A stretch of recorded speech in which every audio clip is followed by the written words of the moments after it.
ಇದ್ಯಾರು ಮಾರ ಮಂಗಳೂರು ಝೂ ಒಳಗಡೆ ಇರುವ ಚಿಂಪಾಂಜಿ ಒಂದು ಮಂಗಳೂರು ಕದ್ರಿ ಪಾರ್ಕ್ ಒಳಗಡೆ ಒಂದು ಬಿಟ್ಟದ್ದು ಸಾಯಿದು. ಅದು ಸಾಧಾರಣ ಚಿಂಪಾಂಜಿ ತರ ತಿರುಗಾಡ್ತಾ ಇದೆ, ಹಾಗೆಲ್ಲ ಬಿಡ್ಲಿಕ್ಕೆ ಬಾರ್ದು. ಅದನ್ನು ಗಾಜ್ ಗೂಡು ಒಳಗಡೆ ಹಾಕಿ ಚಿಂಪಾಂಜಿಯನ್ನು ಒಳಗಡೆ ಇರ್ಬೇಕು, ಜನರಿಗೆ ತೊಂದರೆ ಆಗುದಿಲ್ವಾ? ಶರಫುದ್ದೀನ್ ಒಂದು ಮುಖ ನೋಡಿದ ಇನ್ನೊಂದು ಮುಖ ನೀನು ನೋಡ್ಲಿಲ್ಲ. ದಾದಾಗ್ಯಾರಿಗೆ ದಾದನ ಬಗ್ಲಿ ಏನು ಅರ್ಥ ಆಪಜಿ ಪೂರ್ವಸ ಇಮಿಡಿಯೇಟ್ಲಿ ಡಿಲೀಟ್ ಮಾಡಿದ್ರೆ ನಿನಗೆ ಒಳ್ಳೇದು, ಇಲ್ಲಾಂದ್ರೆ ಸಮಸ್ಯೆ ಆಗ್ಬಿಡುತ್ತೆ. ಗೊತ್ತಾಯ್ತಲ್ಲ? ಏನ್ ಅನ್ಕೊಂಡಿದ್ದೀರಾ? ಸಣ್ಣ ಪುಟ್ಟ ಎಲ್ಲ ಇನ್ಸ್ಟಾಗ್ರಾಮ್ ಅಕೌಂಟ್ ಮಾಡೋದು, ರೀಲ್ ಹಾಕೋದು, ಏನ್ ನಿಮ್ಗೆ ಬಾಯಿಗೆ ಬಂದಂಗೆ ಇನ್ನೊಬ್ಬರನ್ನ ಹೇಳುದಾ? ಏನ್ ತಮಾಷೆ ಅನ್ಕೊಂಡಿದ್ದೀರಾ ನೀವು? ಏನ್ರಿ ನೀವು ಅನ್ಕೊಂಡಿದ್ದೀರಾ ನೀವು?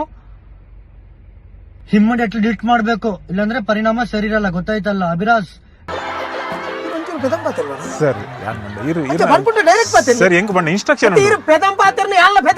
ನಿನಗೇನೆ ಹೇಳ್ತಾ ಇರೋದು, ನೋಡಪ್ಪ ಅರ್ಥ ಮಾಡ್ಕೋ. ಗೊತ್ತಾಯ್ತಲ್ಲ? ಸುಮ್ನೆ ಸಮಸ್ಯೆ ಮಾಡ್ಕೋಬೇಡ.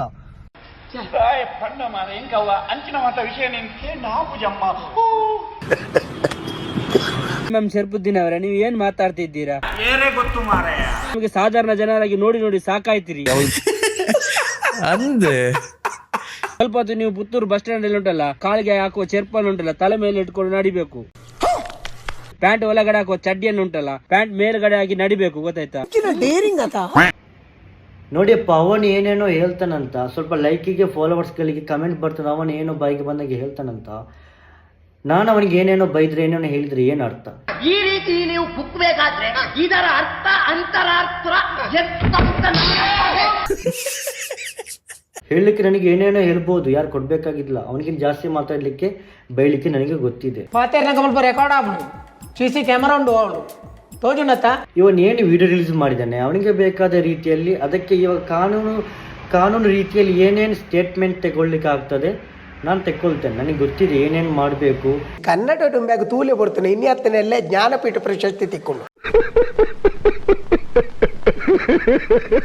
ಅವ್ನು ಮಾಡಿರೋ ವಿಡಿಯೋ ಹೆಂಗ್ ಡಿಲೀಟ್ ಮಾಡಿಸ್ಬೇಕು ಅನ್ನೋದು ನನಗೆ ಗೊತ್ತಿದೆ, ನಾನು ಮಾಡ್ತೇನೆ. ಗೊತ್ತಾಯ್ತಲ್ಲ?